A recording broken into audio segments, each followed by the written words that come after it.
Hello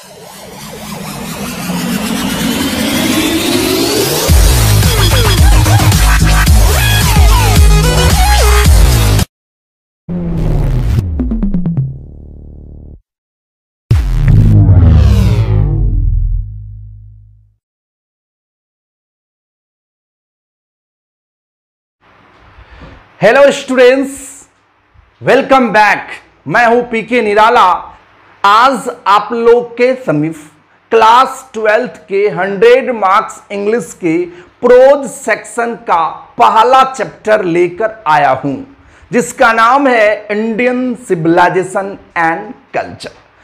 आप इससे पिछले क्लास में पढ़े हो पोइट्री सेक्शन, 10 पोएम्स था। 10 पोएम्स आप पढ़े हो। Sweetest love I do not go, song of myself, now the leaves are falling fast, ode to autumn, an epitaph, the soldier, Macavity the mystery cat, fire hymn, a snake, my grandmother's house. ये 10 poems आप पढ़ चुके हो। चलो अब हम बात करेंगे प्रोज सेक्शन का। प्रोज सेक्शन का पहला chapter Indian civilization and culture. वैसे प्रोज में आपको 11 टॉपिक है। 11 टॉपिक में से पहला टॉपिक है इंडियन सिविलाइजेशन एंड कल्चर। तो आइए हम लोग जानते हैं Indian civilization and culture. Indian civilization and culture, Indian civilization and culture का हिंदी मीनिंग की बात किया जाए तो भारतीय सभ्यता और संस्कृति। अर्थात भारत की जो सभ्यता था, भारत की जो संस्कृति थी, उन्हीं के बारे में एक खूबसूरत तरीकों से वर्णन किया गया है इस चैप्टर में। ओके, तो आइए हम लोग शुरुआत करते हैं इंडियन सिविलाइजेशन एंड कल्चर। लेकिन इस टॉपिक को पढ़ने से पहले हम लोग थोड़ा सा जानेंगे इनके महान लेखक के बारे में। अर्थात Indian civilization and culture, Bharat की संस्कृति, भारत की सभ्यता पर जो उन्होंने लिखा, उन्होंने अपनी विचार रखा, उन महान लेखक के बारे में हम थोड़ा सा पहले जान लेंगे। आइए देखते हैं। उन महान लेखक को आप जानते हो, उनका नाम है महात्मा गांधी। उसे हम महात्मा गांधी को मोहनदास करमचंद गांधी भी कहते हैं और उसे प्यार से हम बापू भी कहते हैं। ओके, चलिए और कुछ जानते हैं इनके बारे में। He was born on 2 October 1869 at Porbandar in Gujarat and died on 30 जनवरी 1948। अगर उनकी जन्म की बात किया जाए तो 2 अक्टूबर 1869 ईस्वी में उसकी जन्म हुई थी। कहां? गुजरात में। और गुजरात में कहां? तो पोरबंदर में। ओके, और उसकी मृत्यु की बात किया जाए तो 30 जनवरी 1948 को उसकी मृत्यु हो गया था। आप भली भांति इनके बारे में जानते हो। ओके, आइए थोड़ा और कुछ जानते हैं। ही रेन मेनी मूवमेंट्स, मूवमेंट्स का वैसे होता आंदोलन। तो महात्मा गांधी कई आंदोलन किए अगेंस्ट, खिलाफ, ब्रिटिश, अंग्रेज के खिलाफ कई आंदोलन किए। कौन? Mahatma Gandhi. With the help of truth and non violence. और जो वह आंदोलन किए, आंदोलन करने की जो सहारा था वह था सत्य और अहिंसा। सत्य और अहिंसा। तो सत्य तो आप जानते हो, अहिंसा भी आप जानते होंगे। हिंसा और अहिंसा। हिंसा का मतलब कोई भी लड़ाई को आप मार काट से, गोली बारूद से करते हो तो वह हिंसा वाली लड़ाई है। लेकिन आप समझा बुझा के प्यार से किसी लड़ाई को सुलझा देते हो तो वह आपका अहिंसा है। तो महात्मा गांधी सत्य और अहिंसा की मदद से कई आंदोलन किए अंग्रेज के खिलाफ, क्योंकि महात्मा गांधी को पता था कि इंडिया पर आज अंग्रेज का शासन है।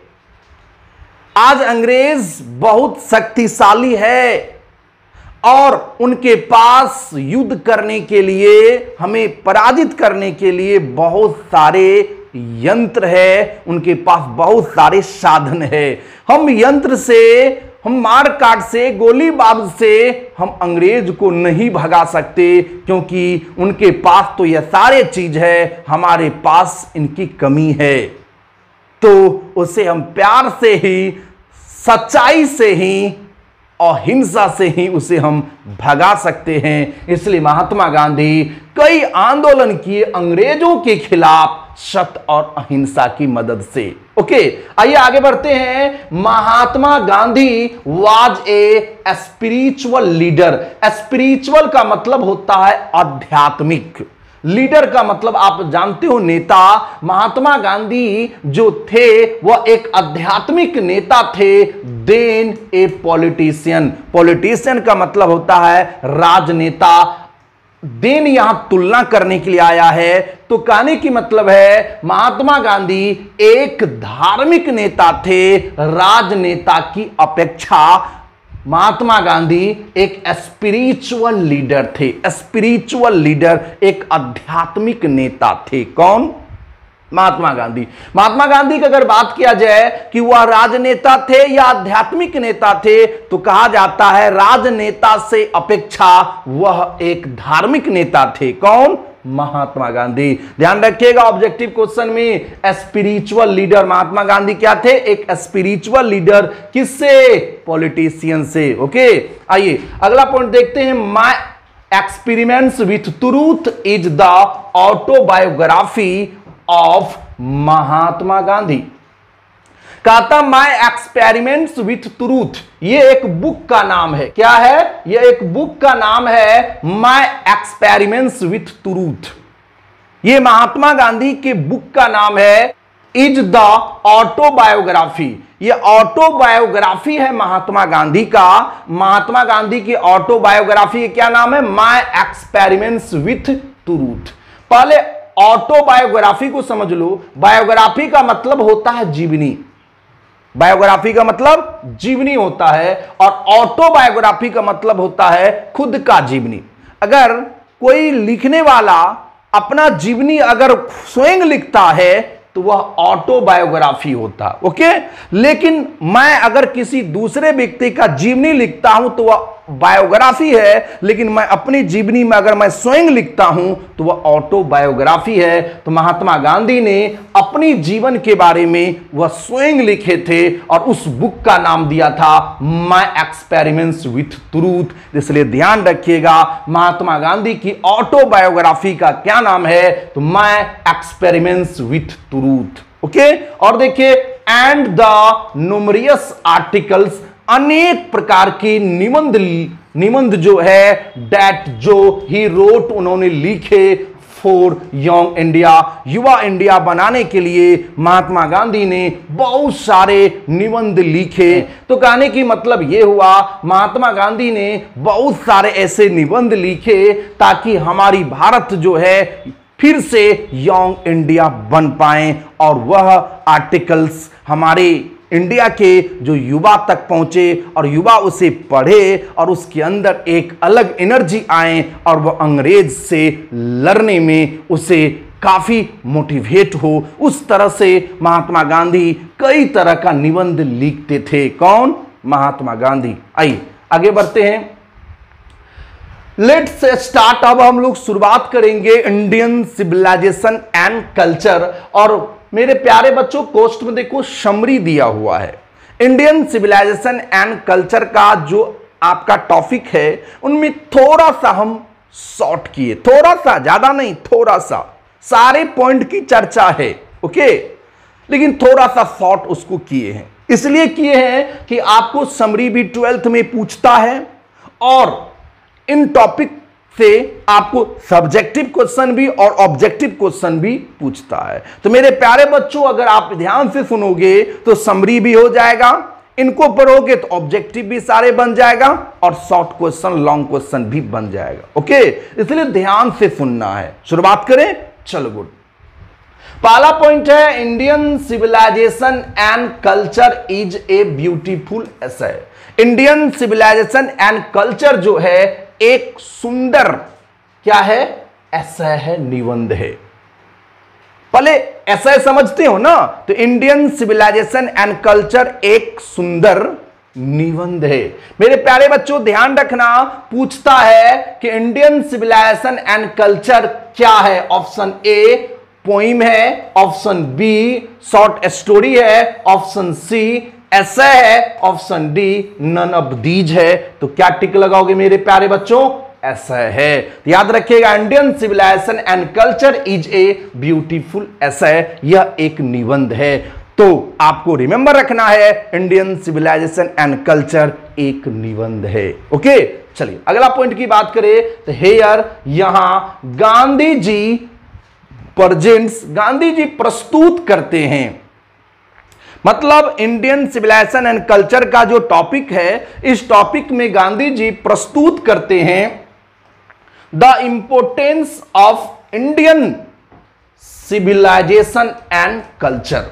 अर्थात इस चैप्टर में गांधी जी भारत की संस्कृति सभ्यता के महत्व के बारे में प्रस्तुत करते हैं। अर्थात भारतीय संस्कृति, भारतीय सभ्यता की जो महत्व है, उनकी जो अच्छाई है, उन्हीं अच्छाई के बारे में महात्मा गांधी इस चैप्टर में प्रस्तुत किए हैं या करते हैं। ओके, अगला देखिए, नो अदर सिविलाइजेशन, कोई भी सभ्यता ऑफ द वर्ल्ड, इस संसार में कोई भी सभ्यता नहीं है, कैन कंपेयर, जो तुलना किया जा सके विथ आवर सिविलाइजेशन, हमारी जो अपनी सिविलाइजेशन है उस सिविलाइजेशन से तुलना किया जा सके। संसार में ऐसी कोई भी सिविलाइजेशन नहीं है। महात्मा गांधी कहना चाहते हैं कि हमारी जो भारतीय संस्कृति है, भारतीय जो सभ्यता है, यह संस्कृति, यह सभ्यता की तुलना इस संसार की किसी भी सिविलाइजेशन से नहीं किया जा सकता। चाहे वह यूरोप की सिविलाइजेशन हो, जापान की सिविलाइजेशन हो, चाइना की सिविलाइजेशन हो, ग्रीक की सिविलाइजेशन हो, रोम की सिविलाइजेशन हो, जिसका भी सिविलाइजेशन हो, हमारी भारतीय संस्कृति सभ्यता अर्थात इंडियन सिविलाइजेशन कल्चर से तुलना नहीं किया जा सकता। कोई दिक्कत? आगे बढ़े, चलो थर्ड पॉइंट देखिए, ही डिस्क्राइब्स, वो वर्णन करते हैं कि Indian civilization is the greatest civilization of the world. Gandhi ji प्रस्तुत करते हैं, गांधी जी डिस्क्राइब, वर्णन करते हैं कि भारत की जो सभ्यता है, इंडियन सिविलाइजेशन जो है, इज द ग्रेटेस्ट सिविलाइजेशन है, सबसे बेस्ट सिविलाइजेशन है ऑफ द वर्ल्ड, इस संसार के। कहने की मतलब महात्मा गांधी ये कहना है, भारत की जो सिविलाइजेशन है अर्थात इंडियन सिविलाइजेशन जो है, सबसे बेस्ट सिविलाइजेशन है, सबसे बढ़िया सिविलाइजेशन है, सबसे ग्रेटेस्ट सिविलाइजेशन है ऑफ द वर्ल्ड, इस संसार का। अर्थात भारत की सिविलाइजेशन सबसे अच्छा सिविलाइजेशन है इस संसार में। Okay, Indian civilization is the most ancient, ancient का मतलब होता पुराना, स्ट्रॉन्गेस्ट का मतलब होता मजबूत, लॉन्गेस्ट का मतलब होता लंबा इन द वर्ल्ड। कहा जाता है कि इंडियन सिविलाइजेशन जो है वह इज द मोस्ट एंशियंट, सबसे पुराना है, स्ट्रॉन्गेस्ट सबसे मजबूत है, एंड लॉन्गेस्ट बहुत लंबे समय तक चलता रहा है इन द वर्ल्ड, पूरे संसार में। अगर भारत की सिविलाइजेशन की बात किया जाए तो वह बहुत पुराना भी है, मजबूत भी है और लंबे समय तक चलता आ रहा है। कौन सिविलाइजेशन? Indian civilization. चलिए, all the civilization of the world have ended. All the civilization, जो भी सिविलाइजेशन है, चाहे वह यूरोप की सिविलाइजेशन हो, जापान की सिविलाइजेशन हो, जिसका भी सिविलाइजेशन हो, ऑल है, सब सिविलाइजेशन ऑफ द वर्ल्ड, संसार के सारे सिविलाइजेशन हैव एंडेड, खत्म हो गया, नष्ट हो गया, मतलब नामो निशान मिट गया।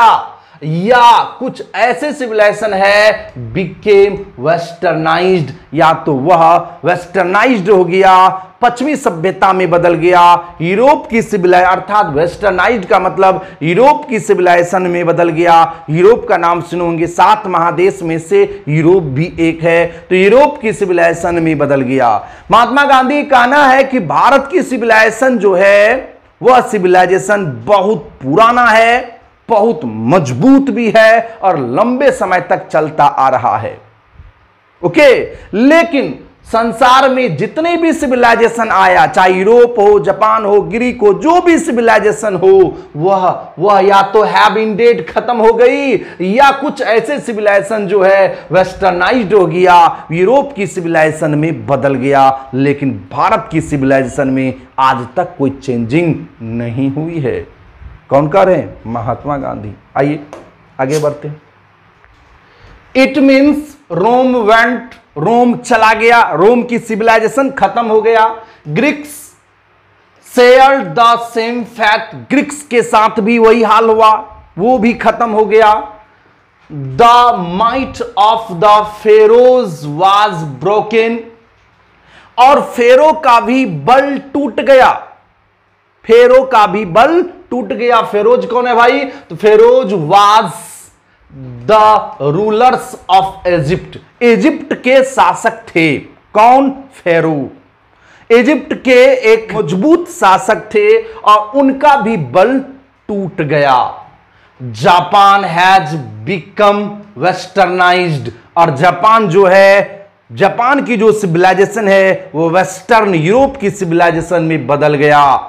China nothing can be said, और चाइना की स्थिति के बारे में तो कहा ही नहीं जा सकता, उनकी स्थिति तो और खराब हो गई।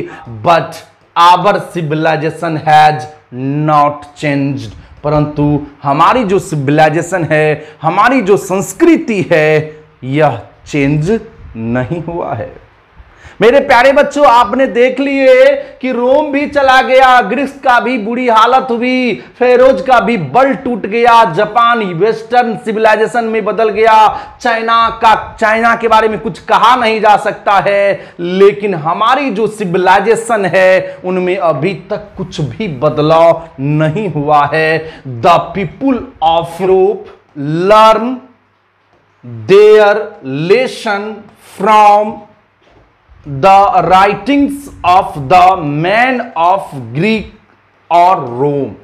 कहा जाता है वह जो रोम था, वह जो ग्रीक्स था, वह जो रोम था, और रोम और ग्रीक के लोगों के जो राइटिंग था, उस राइटिंग से जो सीखा था, लर्न किया था, कौन? यूरोप के लोग। वो सिविलाइजेशन, वही सिविलाइजेशन क्या हुआ है? रोम की सिविलाइजेशन और ग्रीक की सिविलाइजेशन खत्म हो गया है।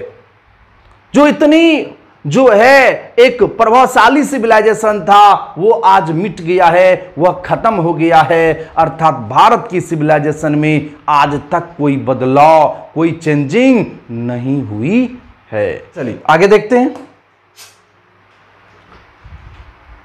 Point 4, Gandhi ji says that, Gandhi ji कहते हैं India's glory remains immovable. Gandhi ji कहते हैं कि इंडियाज ग्लोरी जो है, इंडिया की जो गौरव है, इंडिया की जो शान है, वह रिमेन्स, रहता है, इमूवेबल का मतलब अटल रहता है। यह लाइन आप ध्यान रखिएगा मेरे प्यारे बच्चों, ऑब्जेक्टिव में आता है कि भारत का जो गौरव है वह रहता है। कैसा रहता? इमूवेबल रहता है, वह अटल रहता है। अर्थात ये भारत का जो गौरव है, क्या गौरव है? कि आज तक हमारी सिविलाइजेशन में कोई बदलाव नहीं हुआ है। बाकी और देश की सिविलाइजेशन खत्म हो गया या वेस्टर्न सिविलाइजेशन में बदल गया, लेकिन इंडियन सिविलाइजेशन में आज तक कोई चेंजिंग नहीं हुआ है। और यही है हमारी भारत का यह गौरव है, और यह गौरव हमेशा रहता है। कहां भाई? इमूवेबल रहता है, अटल रहता है। बट परंतु it is a charge against India. Charge का मतलब होता है आरोप। इट इज ए चार्ज, एक आरोप है, अगेंस्ट इंडिया, इंडिया के खिलाफ एक आरोप है। आरोप समझती हो ना, किसी पर आरोप लगा देना है ना। तो बाकी और देश के लोग जो है इंडिया पर एक आरोप थोप दिया, आरोप लगाया दैट कि इंडियंस पीपुल आर अनसिविलाइज्ड। आरोप लगाया कि भारत के जो लोग हैं ना वो मतलब अनसिविलाइज्ड है, अशिक्षित है, बेवकूफ है, मूर्ख है। They can not adopt any change, way can not adopt, अपना नहीं सकता, एनी चेंज, किसी भी बदलाव को अपना नहीं सकता। मतलब हमारे इंडियन सिविलाइजेशन पर आरोप लगाया कि भारत के लोग जो है वो अशिक्षित है, पढ़े लिखे नहीं है, मूर्ख है, वो किसी भी तरह की बदलाव को अपना नहीं सकता। देखिए आगे और क्या कहते हैं।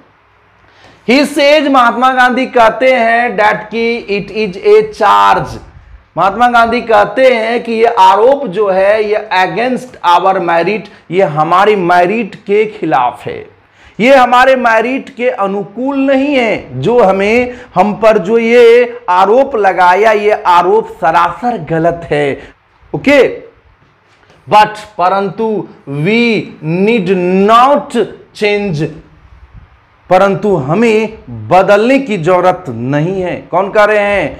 महात्मा गांधी कहना है कि हम पे जो आरोप लगाया और कहा भारत के लोग अशिक्षित है, बेवकूफ है, मूर्ख है, वह किसी भी प्रकार की बदलाव नहीं चाहता है, परंतु ये आरोप हमारी मेरिट, हमारी गुण के अनुकूल नहीं है। जो आरोप लगाया वो गलत है। वी नीड नॉट चेंज, हमें बदलने की जरूरत नहीं है। Many trust their advice upon Indian, अर्थात कहता है कई भारतीयों पर अनेक सलाहों जोर दिया गया। अर्थात ये जो है, ये जो बोला, ये आरोप लगाया, तो कई भारतीयों पर उनकी सलाह जो है, उनकी सलाह जो है, उन्होंने जो आरोप लगाया वह उन पर जोर दिया गया। ओके, लेकिन क्या हुआ? बट इट रिमेन्स, वह रहता है, स्टडी, स्थिर रहता है। कई तरह से आरोप लगाया, भारतीय को कई तरह से उस्काया, लेकिन हमारी भारतीय संस्कृति सभ्यता में इतनी अच्छी क्वालिटी थी कि वह अस्थिर रहा, कोई तरह की बदलाव नहीं हुई। दिस इज इट्स ब्यूटी, यह भारतीय संस्कृति सभ्यता की क्वालिटी है, ये भारतीय संस्कृति सभ्यता की खूबसूरती है, सुंदरता है। It is the seat and चोर ऑफ आवर होप, और यह क्या है? यह हमारे आशाओं का मुख्य आधार है, यह हमारे आशाओं का मुख्य आधार है। ओके, इस पॉइंट में महात्मा गांधी यही कहते हैं कि इंडिया की जो गौरव है वह इमूवेबल है, अटल है। हमारी सिविलाइजेशन पर आरोप लगाया कि भारत के लोग अशिक्षित है, मूर्ख है, वह किसी भी बदलाव को नहीं चाहते हैं। महात्मा गांधी कहना है कि ये चार्ज जो है, ये आरोप जो है हमारी मेरिट के विरुद्ध लगाया है, बट हमें बदलने की जरूरत नहीं है। और कई भारतीयों के ऊपर उन्होंने जो सलाह थोपा था, वो सलाह हमारी भारतीयों पर कोई प्रभाव नहीं पड़ा, बट इट रिमेन्स स्टडी, वह हमेशा अस्थिर रहा, मतलब वह अस्थिर रहा।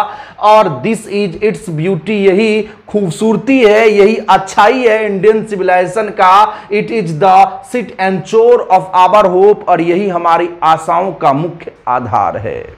ओके, अगला देखिए, गांधी जी कहते हैं डैट की आवर सिविलाइजेशन, हमारी जो सभ्यता है, कैन नॉट बी बीटेन, हमारी सिविलाइजेशन कभी भी बीट नहीं कर सकता इन द वर्ल्ड, पूरे संसार में।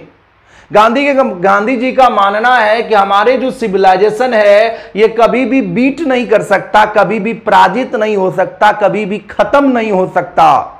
कौन? कहां की सिविलाइजेशन?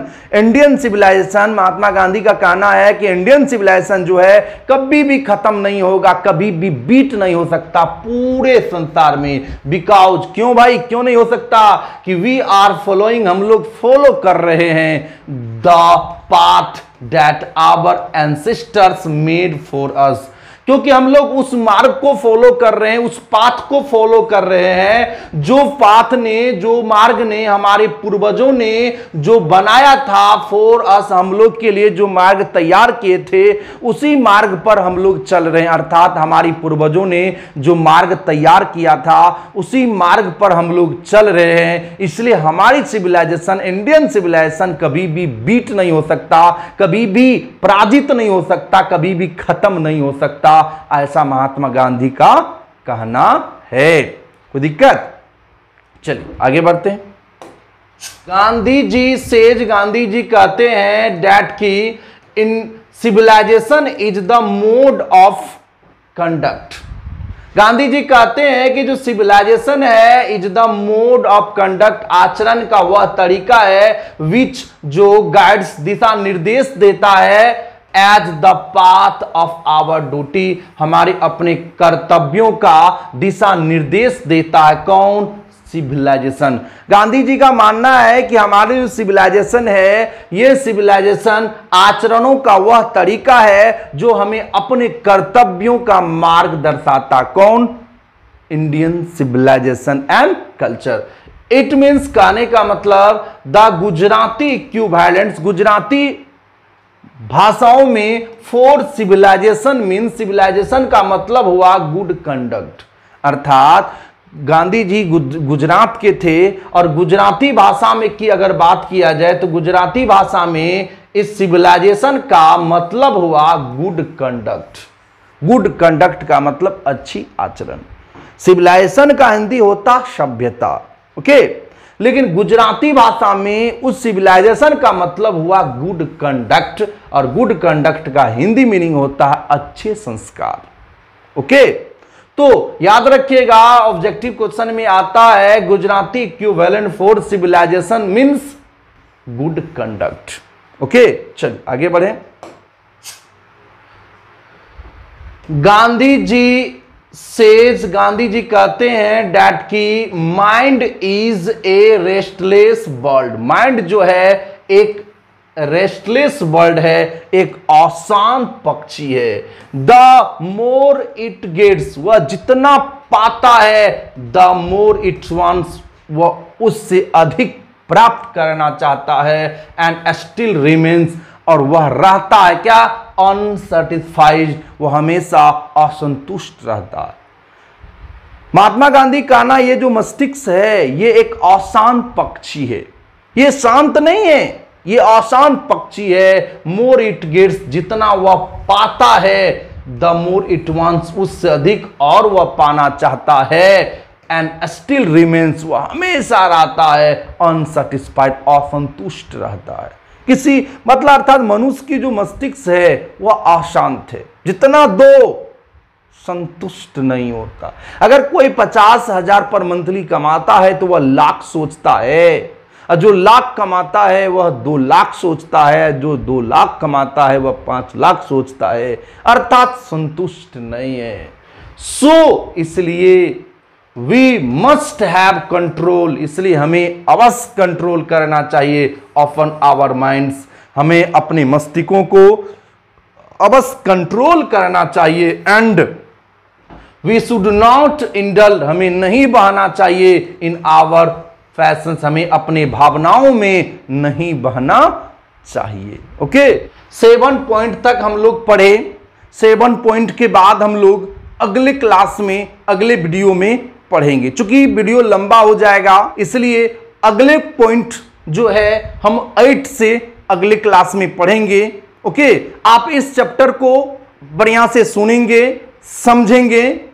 यदि आप इन्हें समझते हैं तो इनकी ऑब्जेक्टिव भी आपको बढ़िया से बन जाएगा और साथ साथ सब्जेक्टिव भी बनेगा और इनकी समरी भी आप आसानी से लिख पाओगे। Okay, good night.